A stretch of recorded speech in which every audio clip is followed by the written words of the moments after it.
Hello mga ka-MJH! Another day, another daily greetings of gratefulness. Galing kay Kuya Fromy. Good morning, Kuya Fromy! Hi, morning! Ayan, so meron kang bubunuting tanong galing sa ating mga ka-MJH family. Sana masagot ito ng tama.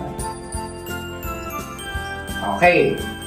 At ang tanong, anong dokumento ang kinukuha para mapatunayang hindi ka kasal sa ibang tao? Kasal ka ba? Kasal ako. Okay. Alam ko, Senomar eh.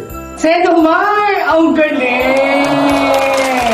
At dahil dyan, meron kang dog galing sa ating MJH family. Ay, salamat po.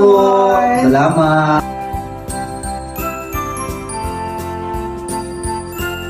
Nakilala ko Mary Johnson through Dr. Palpalato. Through Hagid Vlog. Doon nagsimula yung kabanata ko sa Mary Johnson bilang ambulance driver. Marami kong mga pasyente na inahatid sa mga ospital, minsan sa bahay pa. Nakakahalubilo ko yung mga nurses na kasama ko, yung mga doktor, pati yung mga relatives ng mga pasyente. Masaya ako sa trabaho ko kasi kahit pa paano nakakatulong ako. Minsan may toxic, minsan masaya kasi kapag may mga pasyente na hindi naman toxic, okay lang, masaya habang nasa pero pag toxic, yun, medyo kakaba-kaba. Kasi baka mamaya, abutin sa ambulansya yung pasyente, kailangan kasi kapag ka nag-ambulance ka, may dala mo kagad sa ospital. Kaya mabilis akong magmaneho.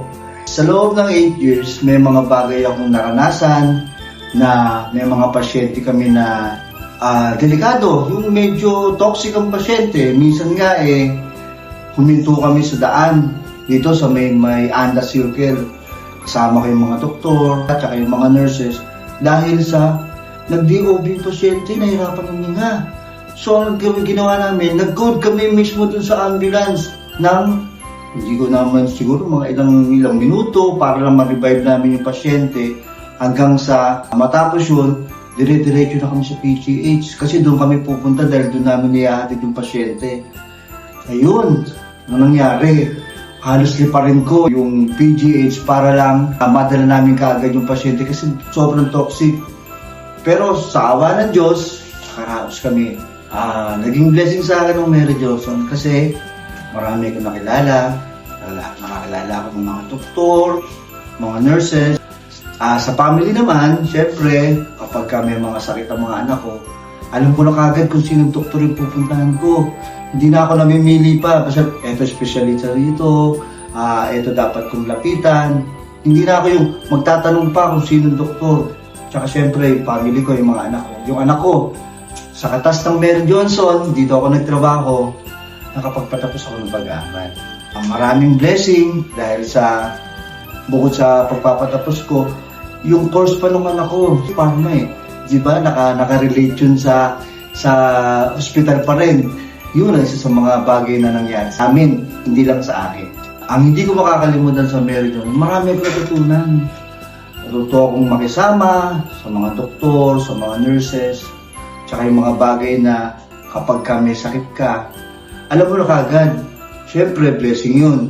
Hindi mo na may tutulad yun sa mga bagay na natutunan mo sa eskwela. Ang hindi ko makakalimutan, siyempre, yung mga pasyente na nakasama ko sa rides ko sa ambulance. Tsaka yung mga doktor na nakakasama ko. Yung mga happenings dito. At saka yung pinaka-importante, isa to sa mga dahilan kaya ako nakapagpatapos ng anak ko sa pag-aaral. Happy 118th anniversary ng Mary Johnson Hospital. Ang prayer ko, sana sa susunod pang mga taon, mapaglingkuran namin ang mga pasyente, ang mga tao na nagtatrabaho sa Mary Johnson, ay sana always na masaya. Masaya na maglingkod sa mga tao, sa mga may sakit, kahit hindi man sa may mga sakit, na magkaroon kami ng mga magagandang mga bagay at moment dito sa Mary Johnson. Ako, si Fromy De Leon from Ambulance Services at ito ang daily greetings of gratefulness ko